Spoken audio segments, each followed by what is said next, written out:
Wolf Pack, what's going on? It's your boy, the Wolf of Roto Street, rotostreetjournal.com. We breed and feed you fantasy wolves here with your Week 10 waiver wire. Heard a lot of people crap on this waiver wire, and I actually think it's pretty damn solid. One guy that at the top I think is worth blowing it all for if he's somehow lingering in your leagues.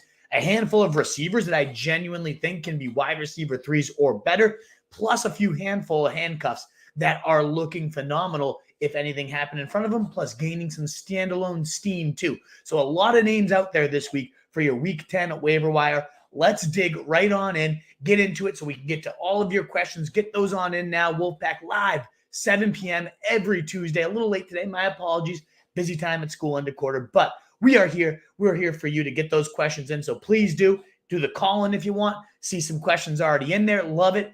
Thanks again so much for being here. If you're already here with us, that thumbs up button does help us grow, especially early on. If you're here for those first few minutes, a quick thumbs up does help us grow. If you're catching the replay, all the better. That thumbs up button is always helpful. If you want to wait till you hear a few takes, all good by me. I don't want it to be just a random thumbs up. I want it to be earned. So please, if you like to hear some takes first, do so. And then if you like them, please do consider that thumbs up. And if you're new, as well, please do subscribe. We continue that climb to 3,000. It is awesome, Wolfpack. Thanks again for being here. Let's dive right in, and we'll get to the guy that I was just alluding to at the top, who I think is worth blowing every single cent you have of FAAB. That number one waiver priority if you've been stashing it. If Jeff Wilson is out there in your league, if you're in that 47% of leagues where Jeff Wilson's available, you got to do everything it takes to go and get him.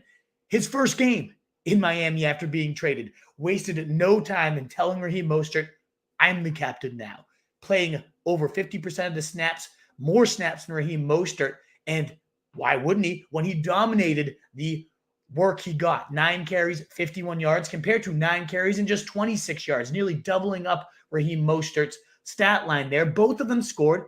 Wilson's coming through the air on his 3 catches and 21 yards. He ran more routes. He played more snaps. He had more targets. And he did far more work with his carries. And I think it's only going upwards from here. Remember, he's 4 years younger than Raheem Mostert. He's fresher. He looks real good, Jeff Wilson does, since returning. And don't forget, Mostert is a sports car just waiting to break down. We talked about this last week. But when Jeff Wilson 2 years ago was with the 49ers, Mike McDaniels, his old coordinator, again, re-emphasizing the point that that's why he was just integrated so seamlessly and looked so damn good from day one. This is a top 5 offense where he could be the featured back with or without an injury, but especially with an injury. When Mostert was removed 2 years ago in 2020, when Wilson was still healthy, there was 5 games. He had 21.6 fantasy points per game. That would have been a top 2 running back so far this season right now. And he doesn't even need the injury, given that when he has seen 10 plus carries, Jeff Wilson, he averages over 15 fantasy points per game. It's happened 16 times in his career. Conveniently, a full season. He's on pace for over 1,200 yards, 12 touchdowns, 270 carries. And again, games where he's seen 10 plus carries. So even without an injury, I imagine he's going to be seeing right around that 10 plus carries a week and have that nice standalone value. But if that injury happens, again, 21 fantasy points per game. So you're looking at a high-end flex quality running back too, even without an injury. You're talking about a top 6 running back should something happen to Raheem Mostert. I love Jeff Wilson. And again, every single cent you have, number one priority. Go get this guy if he's still somehow lingering. You missed last week, or he was my number one waiver guy last week. He's back at the top. He's more rostered at this point. But definitely, if he's still somehow out there, go and get this man. An absolute monster. He's had double digits every single week but one this season when he's seen double-digit carries. He's seen double-digit. It's just great. Go get Jeff Wilson. Mecole Hardman, if you need a wide receiver, 48% rostered, my number one wide receiver of the week. And I'd be willing to bet about a third or so of my waiver wire FAAB. And yes, that signals that I do not find this a fluke. Sure, Kadarius Toney's going to continue to get worked in this offense and take some of the snaps, take some of the targets. It is an up and down receiving core. So you'd think, listen to this stat. Over the last 4 weeks, since week 5, the top 9 wide receivers in fantasy football points per game. Jamar Chase at the top, 25.7. Tyreek Hill, 23.1. Cooper Kupp, 23.1. Stephon Diggs, 23. DeAndre Hopkins, 22.6. Justin Jefferson, 22.1. Devontae Adams, 20.7. A.J. Brown, 19.9. That's your top 8. No shock there, right? Why are you rambling these names? Well, you probably know where this is leading. Number 9 in fantasy points per game across that stretch is Mecole Hardman with 18.3 fantasy points. He added on to his impressive totals with 6 catches on 9 targets. The 9 targets is really the big thing here, how heavily he was involved. 79 yards in a score. This is a week after having multiple touchdowns through the air as well. He's gone 28 and 19.9 fantasy points, both good for top 10 status wide receiver 3 and wide receiver 7 over those 2 games. But he's also been a top 36 wide receiver 32, wide receiver 32, and wide receiver 29 with 12 and 13.2 in the weeks before. Seeing 5, 4, 4, and 9 targets, just making the most of his opportunities, looking damn explosive, going in the backfield as well, moving all over the place. And again, I know Kadarius Toney, he'll probably eat into that workload, but man, he's just performing right now, Mecole Hardman. It seems like he clearly has Patrick Mahomes' trust. Remember, Mahomes raved about how well Mecole Hardman could fit into this offense and be that guy that takes a lot of the load that was given up by Tyreek Hill leaving. So keep that in mind. Mecole Hardman been dominating lately. If he's still somehow lingering in your leagues, I think he's a quality wide receiver 3. I mean, even a wide receiver 2 low end, especially during these bye week crunches. Go look for Mecole Hardman worth at least a third or so of your FAAB. Moving to number 3. I have to mention him. It's the waiver wire show, and he's still not over 50%. That's Rachaad White. What's new this week? The fact that Lenny Fournette is seemingly crumbling over there with the Bucs. 9 carries and 19 yards for Lenny Fournette. Yes, he did have the 5 catches, the 41 yards. That's why he's still semi getting it done. But Rachaad White has been so involved lately that Fournette is, quote, extremely frustrated with his role. Don't forget, he had 2 great seasons with the Jags, and then he talked his way out of town because he was frustrated. Feed me the ball more. He's a diva behind the backfield. And yes, he deserves the rock. He's been solid, but lately he has been kind of crap, at least on the ground. Rachaad White, meanwhile, wasn't anything special himself. 8 carries, 27 yards, 3 catches for 7 yards. But the key is, again, right around that 40% snaps, right around 8 to that was a season high, 11 touches this last week. The role continues to climb, which has the Athletic's Greg Dulcich speculating momentum will likely be with Rachaad White when the season ends in the Tampa Bay backfield. I mean, this is an offense that loves, Tom Brady in his history, peppering the running backs. And we still, even if nothing happens to Fournette, this is like what we're talking about right now, that Fournette staying on the field, he might take over that backfield anyways. But don't forget that Leonard Fournette's missed time in every single professional season. He's missed 3+ games in 4 of 5. So there's a chance that he just removes himself because of his typical injury history. But if that doesn't happen, Rachaad White is still starting to build that claim steadily, and Lenny Fournette's crumbling, which could mean the team gets sick of him, benches him, and just starts to ride Rachaad White. And we got about 20 of you here. That thumbs up button does help us out so much. If you enjoy what you're hearing, please do consider hitting that button for us. Wouldn't beg for it if it wasn't so helpful. Moving on to a tight end that I think can be a legitimate tight end 1 the rest of the season for many reasons. Greg Dulcich, 34% rostered. That's fewer than what he was at last week, probably because they had the bye week. A lot of owners might not recognize just how damn good Greg Dulcich has been.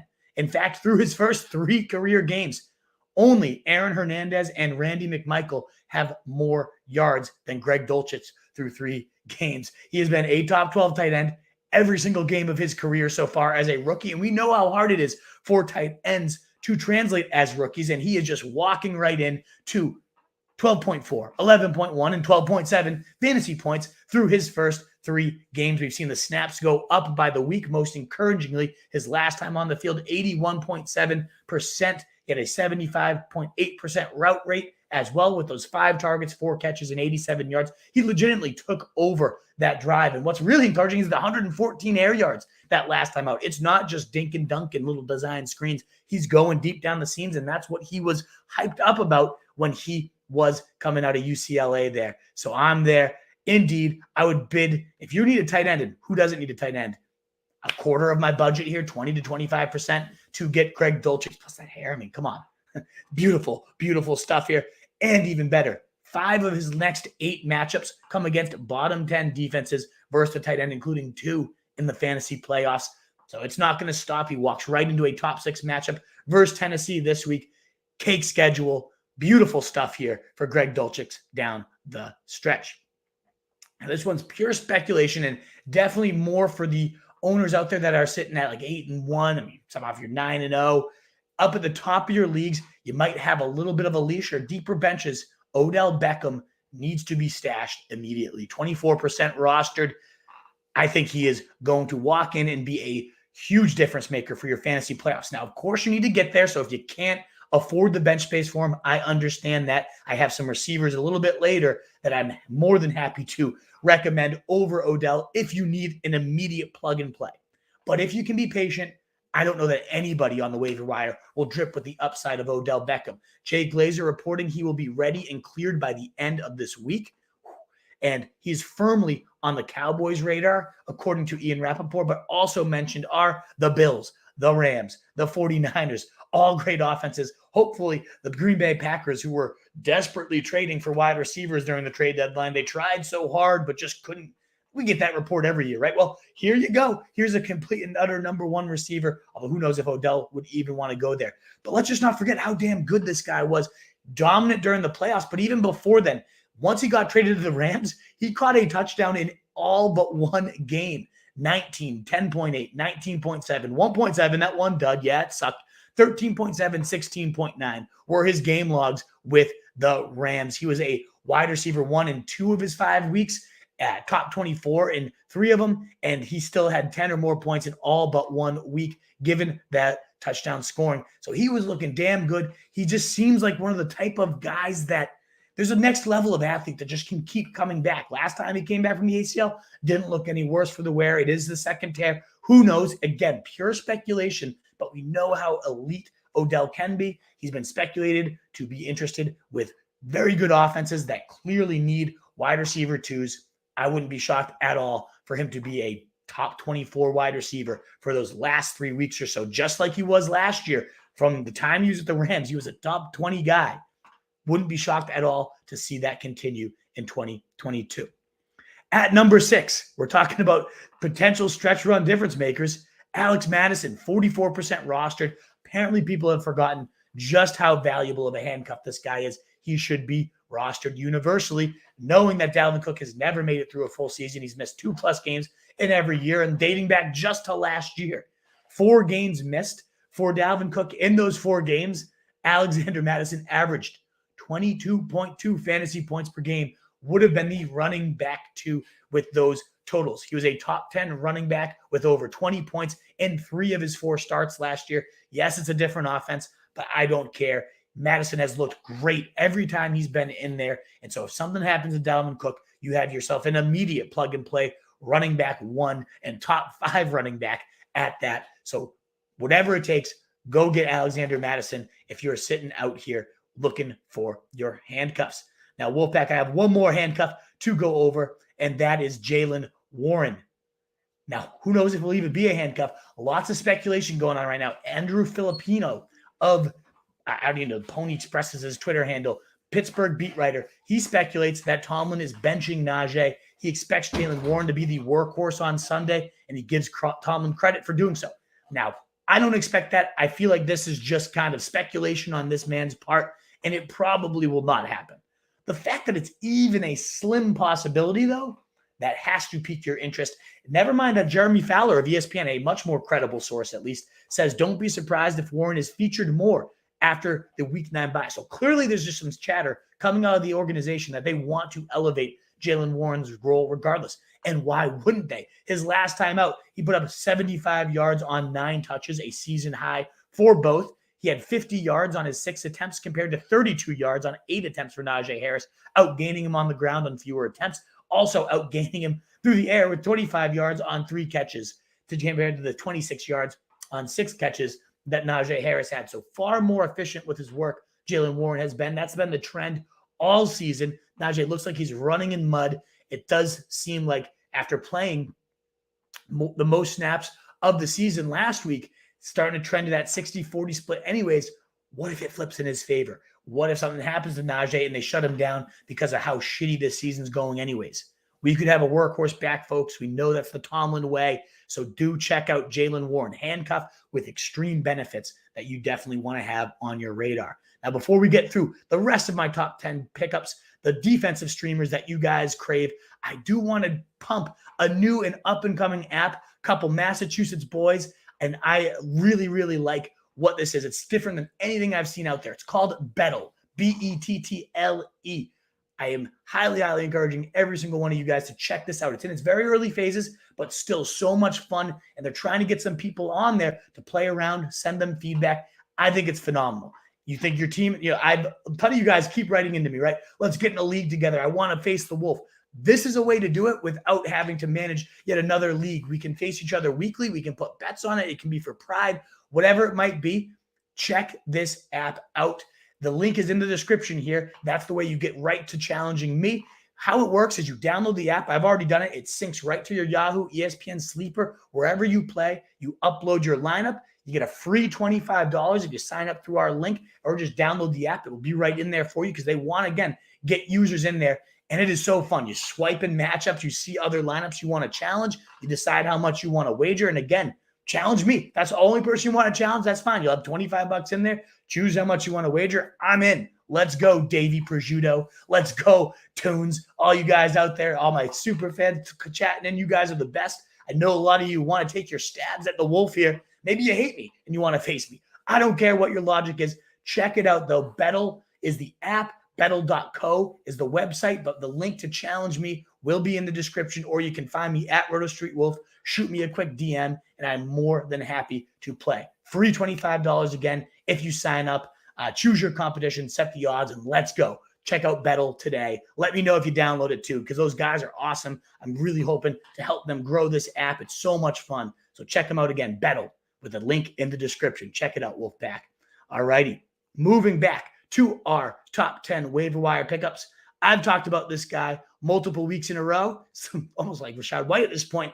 Donovan Peoples-Jones at number 8 on this week's pickup list, 22% rostered. A lot of people overlooked him because they were on bye last week, the Browns, and that's going to be a mistake.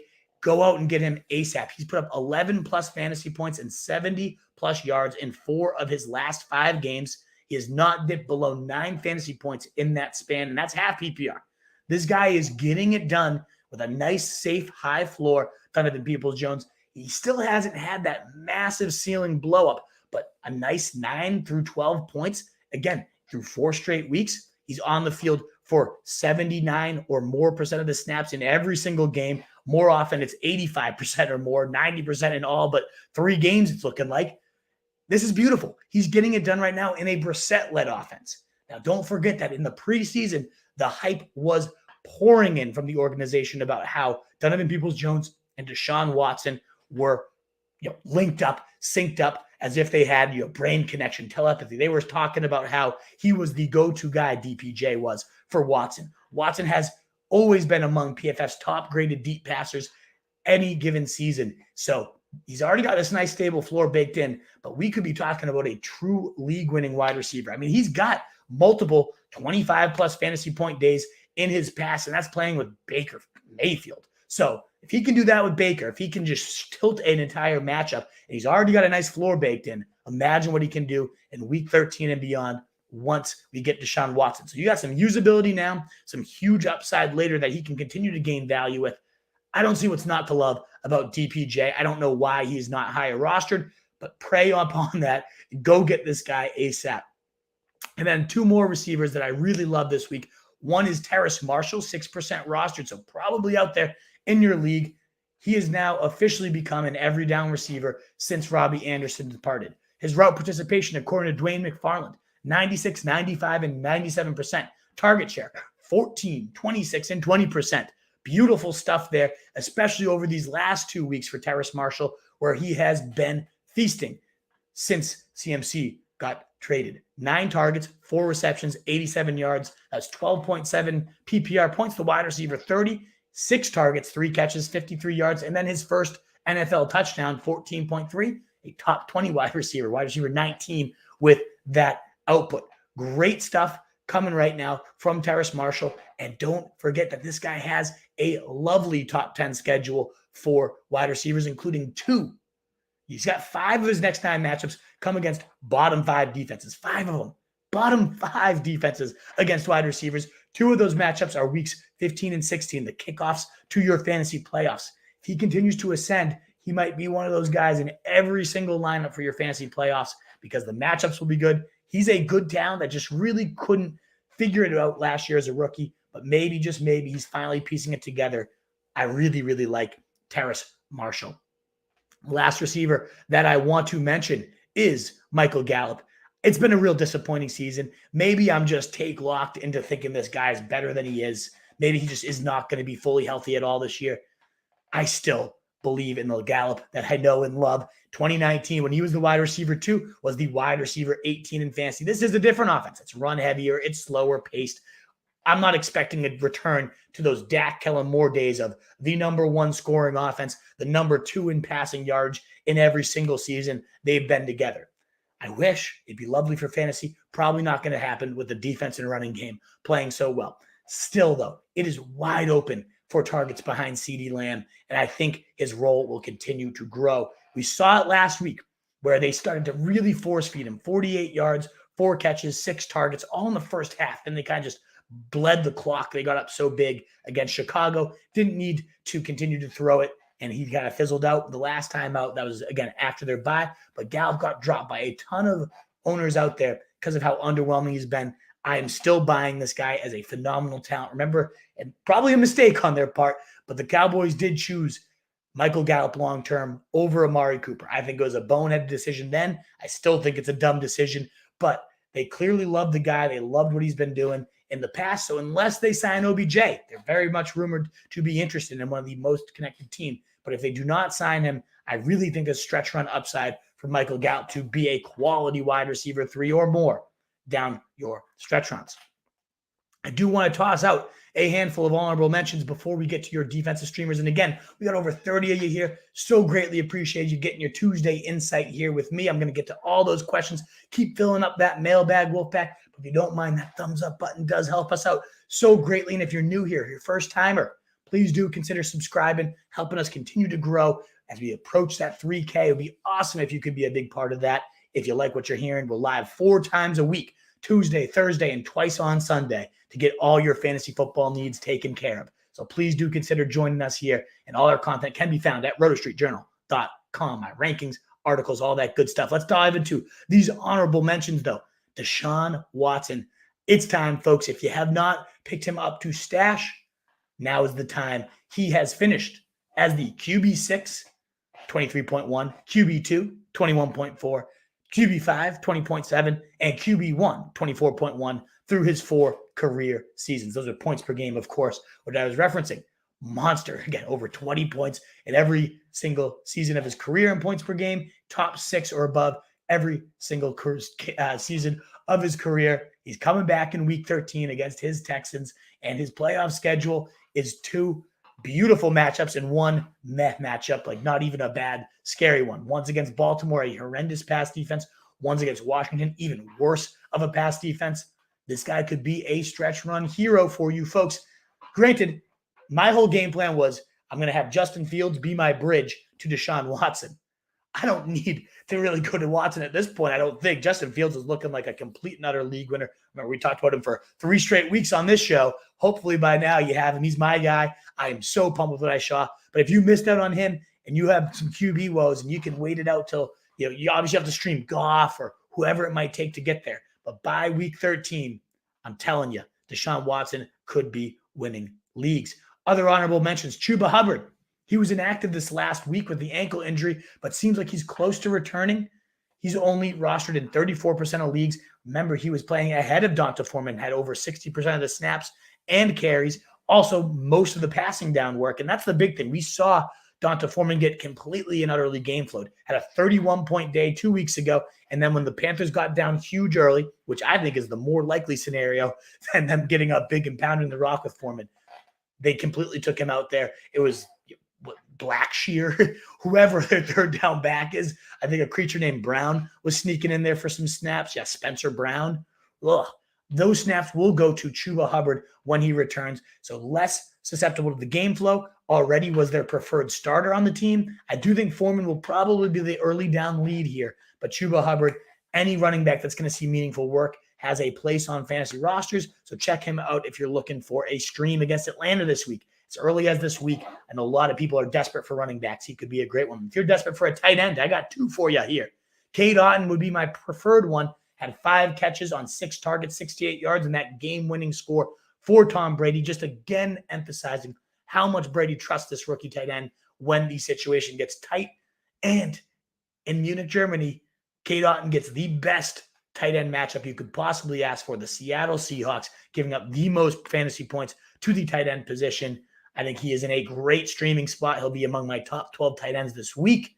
And he's out there in all but like 90%. Yeah, 90% of leagues, he is out there for you.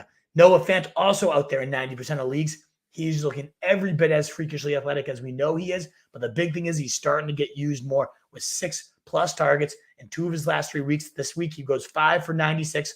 A huge chunk of that came on a 51-yard gain down the sideline. But that's what he does. He is so fast. He's a freak for his size. After the catch, he was just zigging and zagging through that defense, looking phenomenal here. So, yes, it's a low-end play. We're giving you DK Metcalf, Tyler Lockett on the other side.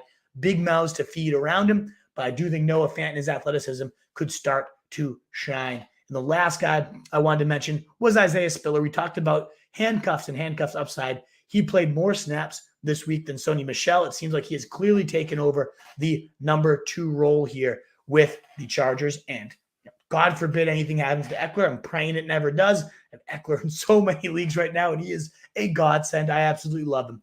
But if it does, don't forget last year we saw Justin Jackson in your fantasy playoffs go off for over 30 fantasy points. Is Spiller as good as Justin Jackson? I don't know. The team felt comfortable releasing Justin Jackson after they drafted Isaiah Spiller here. So at least they had that opinion of him. Who knows if he's earned that reputation that it took him so long to get to the field here. But he is here. He is now the clear number 2 with Joshua Kelly on the IR for the foreseeable future. Sony looks like shit every time he's in. Spiller has a little bit of juice. Hasn't been anything sexy, but any volume in this offense is worth noting, and he is the clear guy right now behind Austin Eckler. So if anything happens, hope to God not, if anything happens, Isaiah Spiller could be a sneaky handcuff for you guys out there. Alrighty, folks, what a lot of you might be here for, what a lot of you might be waiting for is your defensive streamers for week 10. We've been on fire with these defensive streamers, so I can't wait to help crush it yet again. I think this week 10, I've got 5 defenses in my top 12. 4 of them are in my top 6 that are out there in well above 50% of leagues. So let's dive into what those defenses are and why I love them so much. At the top, which might come as a shock, the lowest scoring defensive unit since week 2 is the Steelers. Yet they are my number 1 pickup for the week. Why, Wolf? I'll tell you. They are at home for the first time in over a month. Alpha bye, so fresh, rested, getting in front of their home crowd, already going to be jacked up, right? But what could be more exciting than welcoming them back? Maybe the most disruptive defensive force in the league, TJ Watt, returning. The only game they've had TJ Watt for this year, they put up 25 fantasy points. They allowed 20 points to the Bengals with 7 sacks, 4 interceptions, 1 fumble recovery, and a defensive touchdown that game. And it seemed like Watt was involved in legitimately every single one. Early favorites for the Defensive Player of the Year until he unfortunately got hurt and went down. But he's returning, and now they're walking into a beautiful home matchup. Again, the first home game in a month against the Saints, who we just saw get destroyed by the Baltimore Ravens. Only 13 points, giving up 4 sacks, an interception. Could have almost had a touchdown there for the Ravens as well. So I am a big, big fan here of the Steelers. I don't hate the Saints on the other side of the ball there, facing Kenny Pickett, who is living up to his name, picking it, throwing a bunch of interceptions since he's taken over. I love fantasy-wise for his receivers, his willingness to sling, but that man is not protecting the rock by any stretch of the imagination. Their defensive line, yes, I know the Saints looked pretty rough there against Baltimore in prime time, but this is a defense that has a solid defensive front. Hopefully that secondary can get back healthy, and even if not, Pickett is trash. The Steelers offense has given up the 4th most points to fantasy defenses. They're sack prone with that line awful. They're turnover prone with Pickett just hurling that rock around. So I think the Saints are in a good spot to rebound after a lackluster week, this last one. Now, if you miss out on either of those two teams, and honestly maybe above at least the Saints here, and probably the safest, I'll say this is the safest streamer of the week, is the Seattle Seahawks facing Tom Brady and the Bucs in Germany, only 29% rostered. They have put up 17, 7, 13, and 8 fantasy point games across their last 4 weeks. They're allowing only 16.5 points per game after a abysmal start to the year where they were bottom 2 in the league in like points allowed and passing yards. And they were just a laughing stock of a defense that continued to win, but they were horrendous on defense. They have completely clamped down. The rookies are really finding their place. Pete Carroll is doing a masterful job. You got to tip your hat to the guy. Definitely a coach of the year consideration here. But over that span, again, 17, 7, 13, and 8, they are the second best scoring defense for fantasy purposes behind only the Patriots, who are really riding the back of that huge game against the Colts, which we'll talk about in a second. It's working. Whatever's happening. The Bucs have been okay, but this is not the crazy fade, any defense fade in this team type of offense we've seen for the last couple of years. The 8th fewest points allowed, but still, this is just a defense that's good enough to get it done no matter who they're facing. Their defense can generate a lot of pressure as that terrible interior protection for Tom Brady, which is what he struggles the most. I really like the Seattle Seahawks just in general, but including this week. If you're playing the matchups, though, you may want to look at the Titans defense, my 6th ranked defense, 24% rostered right now.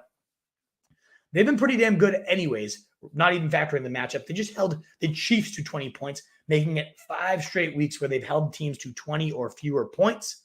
They're top 12 in 6 of their 8 games so far this year, so they've been a very solid defense. You know, Vrabel always gets his boys going. They have 3+ sacks in 6 of those games. They have at least 1 interception in all but 1 game so far this year. They've been damn solid. And now they're facing Denver, the lowest scoring offense in the entire NFL, 14.9 points allowed, points per game. They're giving up 3 sacks per game, which, again, Titans are averaging 3 sacks a game. Do the math, low point total, the lowest of the week, in fact. And you got a recipe for turnovers, sacks, and very few points scored against them. Titans are a nice, safe, high floor with a high ceiling play, too, on defense. Now, if you want boom bust, I got 2 for you here, and then we'll move on to all of your questions, Wolfpack. The Cardinals, my 7th ranked defense. How, Wolf, can you have a defense that has surrendered the second most yards per game, 368.9, the second most points, 26.8? How are they recommended? Because they are one of the most opportunistic defenses out there. They have scored the most TDs by a defense on the season with 5 so far this year. They're putting up numbers on the back of that. And yes, it's scary. It's risky. If they didn't have these touchdowns, they'd be borderline useless. But they do have the touchdowns, and no offense has surrendered more defensive touchdowns than the Rams. So you have the highest scoring unit defensive touchdown wise. The team giving up the most offensive touchdowns to defenses right now, with Matthew Stafford just chucking up prayers, getting sacked at will. I think this team matches up perfectly, the Cardinals, to have yet another big day against the team giving up the most points to defenses on the year. I can't believe that's the Rams, but it is. And the last but not least is the Raiders, 16% rostered right now. They're not good, not a good unit, but they've had 2 good matchups all year, and they've put up double-digit fantasy points in both of them. So when you're expecting them to deliver, they tend to do so. And we've only expected it twice. They did so.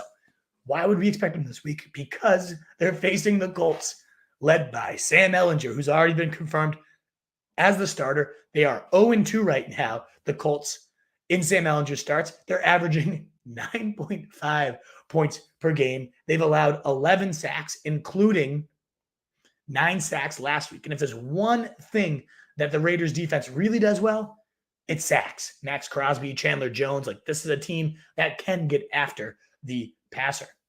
And just to put a cherry on top, Jeff Saturday's coming in as the head coach this week. He was 3-7 as a high school coach. How he got this job, that's a conversation for another day. But my God, this is going to be a dumpster fire, in my opinion. They just named some 30-year-old Nimrod, who was the passing game coordinator, the quarterback coach for this team that has had maybe the worst quarterback play we've seen in years. has been named their offensive coordinator and their play caller. Have we seen this passing game? Sam Ehlinger is atrocious. Matthew Stafford led the NFL in turnovers when he was out under center. Nobody's been good here. So good coaching job. What a guy to be calling your plays. So I think the Raiders could definitely tee off on the Colts this week. So that gives you, as you can tell, I'll rank them for you because it is 5 really good options. All 5 of these teams are in my top 12. If I was prioritizing them, I would go. This is one why I wouldn't blow a ton of FAAB to get a defense. I know some people have been bidding like $5-6. No, you'll get one of these defenses for free or at most $1. I would probably rank them. I just feel like the Steelers are going to come out real hot. So I have them the highest, followed by Seattle, then the Saints, then the Cardinals, and then the Raiders. Although the more I just talked about the Raiders, I was like, yeah, maybe I want to bump those guys up. So let me know who you're considering here. I really, really like all these teams. And a lot of the streaming defenses from the last few weeks are in really tough matchups or bye weeks this week. So you got yourself a plethora of options. Let me know who you guys are thinking. Let's get now to all of your questions in the mailbag. Look at that production quality, folks. Let's get on into it, Wolfpack. One more plea for that thumbs up button and one more plea again to check out an awesome new app, Bettle. Free $25 to play. Click that link. You get a challenge directly to me. I'd love to square off with a bunch of you, Wolfpack. Let's do it. Check out Bettle. And again, check out that thumbs up button or that sub button, especially if you're new here. Let's get to those questions for you. CJ, kicking it off. This the Roto Street CJ or somebody pretending to be him so they know they get their question answered. Either way, welcome to the show. Now, you're too polite to be the Roto Street CJ here. Pick one fantasy D for rest of season. See, that I cannot answer. I do not know defensive schedules for the rest of year well enough to be like, this is the one you roll out here. I go week to week with defenses until I get to the playoffs, and then I'll typically stash 2 defenses at looking at the weeks 15 through 17 matchups. I'll have 2 defenses that I like to alternate between. So honestly, I have no idea, CJ. You can let me know if you've been looking at the matchups and see a schedule. I will say this. One schedule that really popped to me was the Baltimore Ravens. They're on bye this week, so you'll obviously need, with all these streaming options, you have definitely a bridge here. You'd have to cut somebody on your bench to roster 2 defenses. Never really liked doing that, but I do remember seeing the Ravens schedule, rather, was tasty. So I like them a lot. I would say of all these teams, like the defense I just think is the best overall unit is the Seahawks. I don't know anything about their schedule, but I just have the most faith in them just being a low, keeping offenses kind of cramped down here. So I'm, I gut says, and the Broncos too. They have a lot of defensive talent as well, but I know they got the Chiefs in the fantasy playoffs twice. So as much as I like them, to me, my gut's kind of saying Seahawks. But I never just have a defense locked in for the rest of the year. Even when I have like the number 1 defenses, I always play matchups. So I would keep streaming, my man. Tian Nguyen, welcome back to the show. Always good to see you. Bench D Swift for Jeff Wilson. I would. Absolutely, I would. Unless we get Swift is fully ready to be unleashed this week, yes. I would be swapping in Jeff Wilson. I think we're in for another 15-ish carries for Jeff. Look damn solid. Not a bad matchup for the guy. I'm in. I'm all in on Jeff Wilson as my flex for the rest of the year. Pick up Rachaad White and drop Deion Jackson or keep him. It's a tough one, Bulldog. I'm pretty worried Deion Jackson's kind of useless, at least in the current state of the Colts. When Matt Ryan was there and they were peppering him 10 times a game, I mean, that's what we all saw and loved and were hoping for. Unfortunately, we've seen Sam Ehlinger target running backs like 3 times his first game, I think 4. This last time, he doesn't like to throw the backs, apparently. Either way, they're just so dysfunctional that the scoring is going to be very, very limited. So unless you just need volume for your lineup, and even then it's like such gross volume, yeah, I would drop Deion Jackson for him. Yes.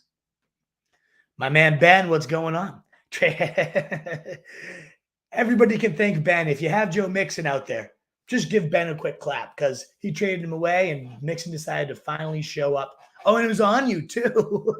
Even worse. That's the absolute worst is when you either drop or especially trade a guy and he just whips it out against you. So again, everybody out there, whether you're on DraftKings or have him in your season log, Ben did you a real solid by letting Joe just batter him. I'm cutting the win anyways. Nice. Fields. We talked about Fields all the time. And so this is, I didn't even think Fields would be out there in leagues. I actually just looked because Ben's question. It's only 68% roster. There's a chance Fields is still lingering somehow out there in some leagues. I would bid every single cent, Ben. Unless you have you have Burrow. I'd rather have Fields the rest of the season. I really would. In fact, there's only 3 quarterbacks that I can confidently say I want more than Fields right now. 4. I'll put Lamar Jackson in there too. But Mahomes, Jalen Hurts, and Josh Allen, if Josh Allen's even healthy at this point. And then, yeah, Lamar Jackson too. I'd rather have Fields than Burrow. 178 rush yards, the record for a quarterback. You kidding me? They're finally committing this offense into what the Ravens have always done. Even said they studied the Ravens playbook. And Fields is just as nice of a runner, maybe not quite as shifty and nimble, but he's a big boy and he has great speed for his size. He's looking good as a passer too. So I'm there, Ben. I am 100%. I'm down to blow. Whether that's just because you have a good backup, whether you are preventing your opponents from getting him, blow it all is how I say. A CJ and Boston above. I love you. CJ calling it out as well. Like I said, the other guy was way too polite to be the real CJ for sure. Who do 8? Don't know how to answer that one. Let's get a follow-up, though, so I'll get there eventually. See Woodsy. Andres, I was offered Debo for Miles Sanders, half PPR. According to your trade chart, should be a no-brainer, but with Mitchell activated in CMC, I'm skeptical. It's a good one. And so yeah, I would always check in. The trade chart is actually made by our guy Jackson, one of the he's smarter than me, 110%. He's a financial wizard, like does accounting for huge business. I mean, the guy's a genius. So he makes the trade value chart. His name's RSJ_Jackson on Twitter. He welcomes DMs, wants follow, he'll interact with you 110%. So I would ask him how he shaped this up. I personally prefer Debo, but I'm with you in terms of like CMC. He's not going to get any more carries, Debo. If Mitchell and CMC are there, you can wipe that out. And that takes off a huge chunk. So to me, Debo is more of like a high-end wide receiver too, just because of how damn talented he is. Now he's back and healthy. Like he's still just a receiver, can get it done. But we've trimmed the ceiling a little bit and the floor a little bit by taking away probably all of his rushing at this point. Maybe 2 carries a game, but no more of those 6 to 10 carry days. Still, though, I think he's so damn good as a receiver. Like as good as Sanders has played, it's just like Jalen Hurts any given week could score those 2 touchdowns, and then he's 50 to 60 yard guy. I'd rather have Debo in my rest of season big board. So if you want my personal ranking, Andres, like the trade value chart, compare it with my rest of season big board. I don't know off the top of my head who I have, like what the gap is, but I'd like to think I have Debo like a decent amount ahead. It's close though. I mean, it is. Miles Sanders is a running back 1 in a good offense. They might get Gainwell more involved, though. You know how committee like they are. So personally, yes, I do Debo for Sanders, especially if you have the running back depth to cover it. Who do I bench out of Najee, Sutton, or Josh Palmer? I ain't Palmer as long as Keenan Allen and Mike Williams are out. And Mike Williams is definitely out. Who knows with Keenan? Najee and Sutton, 2 real underperformers here. With all these reports about Jaylen Warren maybe taking over the backfield in a rough matchup against the Saints, I think I benched Najee. Sutton, I think, rebounds here. Titans getting up a ton of points to wide receivers. So I'm going to go Palmer and Sutton as of right now, see Woodsies. Playing a 2 flex league, so Sanders is on every game. Yeah, he is. But I think Debo would obviously be an every game starter there for you. We keep in Kadarius or drop for a waiver pickup. So Kadarius 909 Orbits does have some upside. Like, it's still an explosive player. I don't think, based on his first game with the team, that should be our basis for dropping him. I do think I'd rather have Mecole Hardman, even though, similar roles and Tony has way more hype. Hardman's just getting it done. I'd rather have Odell Beckham, probably, depending on where you stand. Like, do you need to use now or do you have some playoff upside? But I still like keeping Tony. Like, give me Jeff Wilson, Rachaad White, Dulcich, Hardman. Probably if you look at those like top 10 I went through, Tony would slide around right around Odell, 5-6 Mattison range, above Gallup, above Peoples-Jones. That's kind of where I'd have him slide in. So yeah, I mean, definitely worth keeping depending on who's out there. Would you drop Sutton for either Mecole Hardman or Rondale Moore, or just hold Sutton? I'd keep Sutton. The schedule gets real nice down the stretch for all the pass catchers there. What if they finally click and get it going? It seems like Russ was starting to sling it deep a little more often the last couple of weeks, even though he still sucks ass.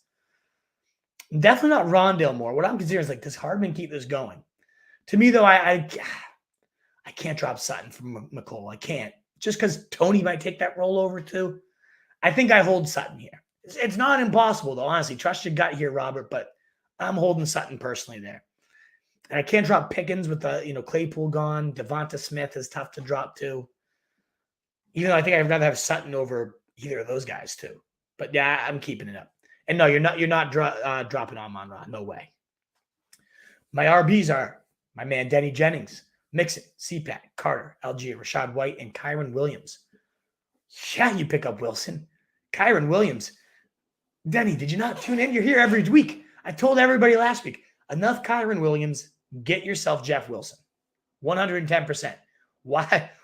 I don't care that you have Tyreek Hill. What better offense to be all in on than the Dolphins right now? It's so highly concentrated to those two pass catchers. Then the run game is so damn productive because Mike McDaniel is a run game genius. Oh, yeah.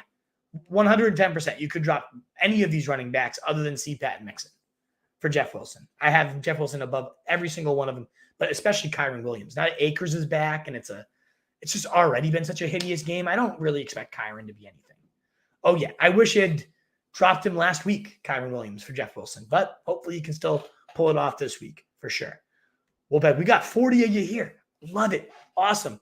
But please do consider that thumbs up button. If you enjoy what you're hearing, if you like these questions being answered, please do hit the thumbs up button and do consider subscribing as well to help us continue to grow that pack. It is so awesome, though. To have 40 a year on a Tuesday, love to see it. Thank you again so much for spending your time. Let's keep on rolling. But dude, thumbs up. So appreciated. Thank you guys. Daniel Hallen, sitting on my waivers. Dulcich, Schultz, Komet. It's definitely not Komet. I know he had those 2 touchdowns. He's got 3 touchdowns in 2 weeks, and I just still don't really buy it. Dulcich and Schultz is real close. Something just telling me Dulcich, though, he's looking good. The schedule is cake. Like, Schultz has kind of been banged up and not looking quite like himself all year. Got into my head. I think I'm picking the flow. I'm going Greggy. Let's go Dulcich, baby. Bench 1, Godwin, Debo, Olave. Tien, I don't have the matchups right off the top of my head right now. I know I already did my rankings, but I think I'm benching Godwin. There. We got a call in, folks. What do you got here? Tunes, what's going on, brother? How are we? Good. I told you I was going to come on with a deer head earlier this week, but the baby was sick, so here's the deer head. Hey, Hunted with Tunes makes its debut for the Roto Street channel. Nice. Hydro dipped it myself. Beautiful stuff, Tunes. I love it. I got Cousins, who's already been through his bye, matched up with Jefferson. Yep. But Fields is available. Oh. Do I pick him up?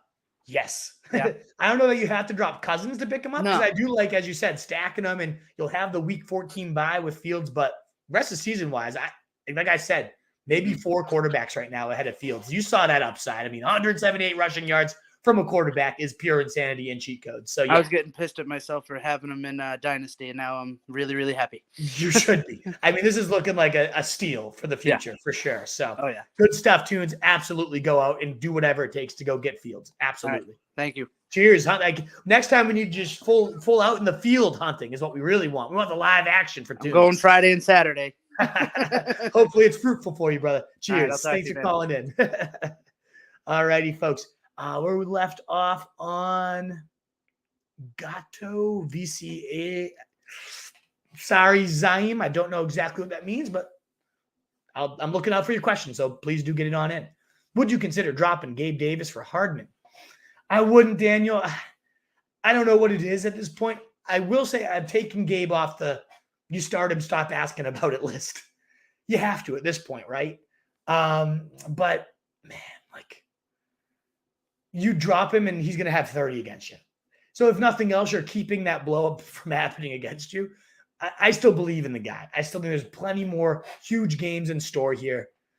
I know the full PPR does make Harden a little more intriguing, but there's got to be someone else you can drop, right? Like, not Daddy. I know he's been disappointing, but he's still seeing 20% of the targets the last couple of weeks. Just hasn't made the plays that drop. Oh, it's coming. Explosions are still going to come. Now, if Josh Allen shut down for like 6 weeks, the year, then yes. We still have no idea what that, like, ulna, the elbow. If that happens, then yes. Gabe Davis, it would not be worth rostering at that point. Trade Kamara, Geno, Gus for Mahomes and Aaron Jones. Yeah, 110%. Yes. I mean, just for Mahomes would have probably been enough, but the fact that Aaron Jones is included, like, I know the injury's there, so obviously, Boba Fett, you need to, like, know he might be playing as early as this week, though. So he might not even miss any time. I think Gus, I mean, he's out there in 50% of leagues. He's kind of a waiver bench toss. And Geno's been obviously outstanding, but Mahomes is unbelievable. I mean, this is any chance you could somehow get Mahomes, I'm in. Plus Kamara with the risk of, like, the video's out. Could he get suspended? In fact, now I'm thinking, like, Mark Ingram might not be a bad honorable mention on this show as, like, a stash and see if something happens with Kamara. He's top 24 running back in all his starts last year, Mark Ingram was. Maybe not a bad pickup. I would 110% go for the Mahomes and Aaron Jones side of this, though. Michael Fawcett. Nobody wants to trade me a running back. Have Mostert or Connor for running back too. Am I in trouble? Michael, I want to be the bringer of good news, and I don't really have much for you. I think Mostert in particular is going down, down, down, down, down. Now, Connor did play 72% of the snaps this week, so I have some hope for him to rebound. He was such a touchdown machine. Has he even scored a touchdown yet this year? I don't think he has, which we knew regression would hit, but this hard, I feel like he's got to swing back the other way a little bit, and we start seeing him get the end zone. So I'm not worried that – I think Connor could develop for you. I think Mostert's just a going downhill fast right now. So I'd be a little worried. If you can pull off a trade, definitely go for it. You can do like Connor and receiver and get yourself a nice, safe running back too. Yeah, but I think Connor could become that guy for you. I do. Any worry on Kamara? I just talked about that. Yeah, a little worried. I am. I mean, the video coming out, now it's tougher to ignore and push off. And they just signed Derek Gore. I did not see that, but preemptive move, maybe. I'd be worried. Boba Fett, I've gotten this before. I get Sean McVay sometimes, and then the truth often gets Gronk. I'll take McVay. He's a good-looking dude. He's got a pretty damn good life. I'll take it. Thank you, Boba Fett. You get your questions answered all day if you keep telling me that. Would you drop Khalil Herbert, Hunt, or Pitts for Odell or Cole Kmet? Who's your tight end if you drop Pitts is the question. Because if you have an option, you're just kind of hanging on to Pitts, I'd drop Pitts for Odell at this point. I think Hunt and Khalil have too much handcuff upside to do that for. But Odell, again, might be nothing. Surely a risk of being just a hole that you dig yourself into. But it's a roster spot at that point. Is Pitts. If you're not starting Pitts, then yeah, drop him. Where's Kyron? I don't really care about Kyron anymore, honestly. Now that Akers is back, it's just a gross backfield. And maybe it's like, oh, well, it's so gross that Kyron could walk in and take it over. That's the one narrative that could pan out for him. Will he stay on the field? He's played 3 snaps in the preseason, hurt. Played 1 snap in the regular season, hurt. Yes, they had grand plans for him, but you've seen how bad this line is and how bad the run game is and how bad the team is. To me, I have no more interest. I've been stashing him for a while. I cut him. I cut him last week once I saw Akers was back, and no thanks to me. No more. Picking the wide receiver 2, I think so, Boba Fett. With a schedule, like they've had a pretty rough schedule. This guy was already leading the team in receiving yards despite being like 4th in targets. Now Claypool's gone. Every snap player. I love Pickens. Wide receiver 2, like top 24, could definitely. He's got the talent to, for sure. I would say at worst, though, a quality starter. Flex, wide receiver 3, whatever that might be. But sure does have the narrative that he could become that wide receiver 2 for you. Absolutely. Broncos they would be Y2J.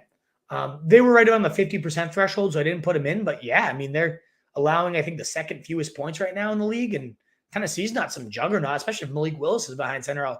Broncos would be a top 3 play if it's Malik Willis there. So, yeah, I mean, yes, absolutely. Robert Moreno. Oh, man, we got a loaded mailbag. I'm going to start mowing through this quickly. 812 Wolfpack. Come on, thumbs up. How many questions you guys are getting? I love it. That's great. I would say it's 812 now. I'm going to sign off by 820. So I'm going to try to hit as many more questions as I can for the next 10 minutes or so. I'll go a little bit quicker here with them just to make sure. I didn't realize we had that many questions. Love it. You guys are the best. Again, that thumbs up button would be so greatly appreciated as we mow through these questions. I see all the regulars, and I love to see it. Awesome. A few new names in there too. Would love to have you be a repeat. Come on back. Bucs or Jets? I don't do rest of the season, Robert. I do streaming every single time. Eli Mitchell or Kyron for the IR. Gracias, Lobo. Eli Mitchell, I guess, is like the handcuff. He's not going to do a damn thing if the CMC's on the field. I guess though, I really, like I said, I keep saying I'm not into Kyron anymore. So I guess it's Eli Mitchell in the off chance something happens. But I don't love either. I think it could be better used. My man, Jeff Lee, starting off with his hype as we always love. Hit the like button. Wolf, Truth, and CJ are the best of the best. Week 10 is going to be nuts, my man. And I haven't forgotten. Thank you again so much for that generous super chat, Jeff. You're the absolute legend for supporting the show the way you do. Ozzy, I'm sorry. You got that super chat in about 10 minutes ago, and I'm just seeing the highlighted button. It didn't pop up. I always sound like a scumbag when I say this, but when they're under $5, they don't like the program. I can't reset it. I've been looking for how do I set any super chats to pop up? They don't let you. It's just automatically built into StreamYard that unless it's under $5, if it's under $5, it doesn't pop up. And my man, David Campanelli, is usually on the streets. I don't know where he is tonight. David, get on back here. I know I made the AJ Dillon call. It was bad. I agree. But get on back here. We need you, David. Drop Deion Jackson for Jaylen Warren and Njoku stash. Oh, Njoku. I mean, that's a top 6 tight end right there. With even more upside potentially with Watson if the offense is that much better with him. So, yeah. I dropped Deion Jackson for honestly either of these two guys to Ozzy. If you have a good tight end, like if you have, Travis Kelce, you don't need Njoku. I guess you don't need it. But Njoku's expected to be back as early as this week. He is a stud so far this year. I go right to Njoku. He's one of the rare tight ends that can dominate. So I go to him, but I honestly would rather have Jaylen Warren as well than Deion Jackson. So yeah, absolutely, Ozzy. I would do that. Thanks for the support. I greatly appreciate it, my man. And we left off with Dustin Beerby. I'd go to Njoku over Dulcich, but they're close. They're like my tight end 5 and 6, I believe. Rest of the season. Check out the rest of the season big board at roastrejournal.com. Michael Fawcett, pick up Mariota or Dalton to cover for Burrow. Oh, I don't know. I mean, he gets Carolina, and as Brandon does point out here, he was the quarterback 2 there in that matchup, but I kind of like Dalton. Pittsburgh defense, although we was just talking about TJ Watt coming back, safety coming back. I think Dalton could get swallowed there. So yeah, I go Mariota. I do. And a lot of the chats agree in there with you. So yeah, let's ride it with the chat. Let's go Mariota, baby. Got Wilson. That's what I like to see, Millie. See my number 1 pickup. You got a week ahead. That was my number 1 pickup last week too. Glad you listened last week and don't have to race for him now this week. Pick up Kmet and Chase points or pick up Dulcich. Dulcich for sure, Matt B. Love Greggy D. And I'd go Terrace over Wandale. Offer DPJ, Michael Carter, and Pitts for Ertz and Jacobs. If he takes it, you're stole. I'd rather have Ertz than Pitts. I'd rather have Jacobs than Carter. DPJ is nice, but that's trash for 2 really good players. If he takes that, he's a fucking moron, dudes. You'd be destroying him. Burrow and bye. Do I grab Brady or Red Rifle? Definitely Brady over the Red Rifle.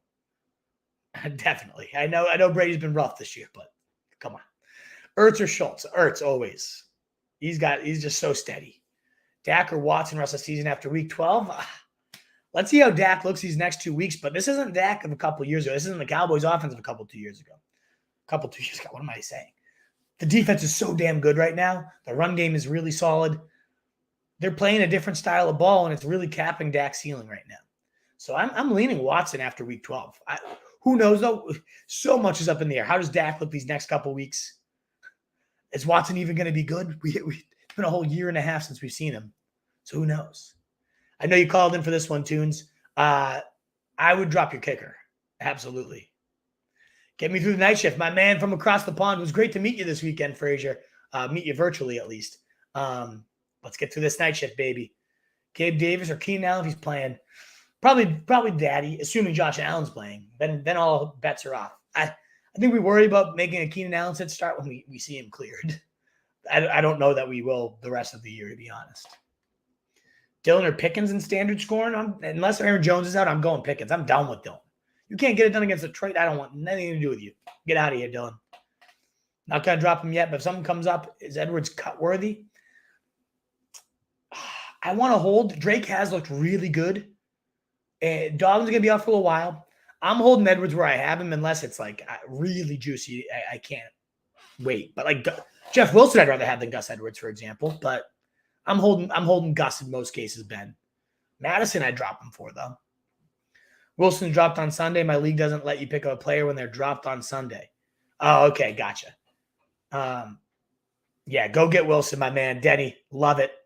I hate trying to tunes in the woods at night. I'd be terrified too. I'll tell you that. I love tunes, but running him into the night, I'd be terrified myself. That's like a horror movie right there. The Night with Tunes. The Woods. Pick 3 PPR. Gabe Davis, Sutton, Rondale, Palmer, Foreman, M. Carter, 2 receiver, 1 flex. I'm gonna go Palmer, assuming the other 2 are out still. You can't bench him at this point, right? If the other 2 are out. I go Gabe at the other receiver. And I think I go Foreman. He put 31 points up against Atlanta last week. The game flow should be all right for him. So I think I stick with that one. Someone's willing to trade me Stevenson for Kirk and Connor. Oh, yeah, absolutely do it. Yep, great deal. Even with Harris also coming back. Like, this is the Stevenson show here. Fry's a great tight end. I like it. I do. Wolfie, 5-4, third place. Let's go, baby. Climbing those ranks. Love to hear it, Fatty. Which slop RB2? CEH, B-Rob, or can I? This is slop. I'll tell you that much. I guess I go B-Rob because the carries will be there. The touchdown, like he'll get used in the red zone every now and again. CEH, I mean, playing what, 17% of snaps last week? That's terrifying. Now the touchdowns have dried up. What do we even have there? I prefer Jeff Wilson over Drake just slightly. Just because when Edwards is back, it's going to be back to a gross committee, I think. I mean, Drake has a damn good, better run game there, I guess. Wilson's two good backs and good offenses, good run games. I feel like Jeff Wilson's path to playing time is probably clearer, and he has a higher upside of like being the guy if something happens to Mostert. So I think I lean Wilson, but it's close. Trade Davis and Palmer for Stevenson. Yes. That's Gabe Davis? Yes. Yes, I would. Lincoln with a dynasty question. Lincoln was here. So offering DK in 2023 mid-second for Lamb. I'd rather have the DK in 2023 mid. I mean, DK and Lamb, I don't think are far off from each other. So give me the extra draft capital too. Especially if you're like, why are we convinced Lamb's a better dynasty prospect than DK? DK has gotten a better track record. He's only, a year older. Geno looks like the real deal. It doesn't, if it's not Geno, that means it's probably even a better quarterback for him. I don't want to get rid of DK. I'm holding him there, yeah. And last 2 here. Denny Jennings with a thumbs up. Appreciate it. And Dustin Burby. I have Josh Allen picked up Watson last week, offered Higgins for Watson. Yeah. Unless this is like a keeper situation. And even then, yes, absolutely take Higgins for Watson. I would foam at the mouth for that. Wolfpack. Thank you so much for being here. Thank you for so many great questions. Thank you for such an awesome interaction. If you don't mind hitting that thumbs up button on your way out, catching the replay, even better. Awesome. Great to have you here. It's also is available in podcast form. If you have to miss a live stream, you want to listen to it on your way to work the next day, we'll be there for you at the Fantasy Fullback Dive and all our contents at RoadStreetJournal.com. We breed and feed you fantasy wolves. To our guys at Bettle is solid. Check them out. We do get a little referral kickback, which is always nice, but that's really not why I'm promoting it. It's a new app. It's really exciting and fun. It's growing by the week. It's a chance to get on the ground floor or something. There's definitely a little things that could be better, and we're working with them and try to give them feedback, and that's why we want you guys. They're really only like limiting who they expose it to select groups they trust will give good feedback and people they want to interact with. So they talked to me. They said, we love you and your crowd and how you interact with them. So you're the type of people we want experimenting on this app. So check out Bettle. The link is in the description here. Be a great way to help support a new app, up and coming great guys, such nice guys. And they're just trying to improve the product, get more people in there. They're giving you a free $25 to play with. You can challenge me, baby. Let's go. I want to face all of you. So get on Bettle, challenge me. I'll accept it immediately. I'm ready to go. I want to face you folks. So check out Bettle and check out RoadStreetJournal.com. We breed and feed you fancy wolves. Thank you again so much. Thumbs up on the way out and cheers. Later, Wolfpack.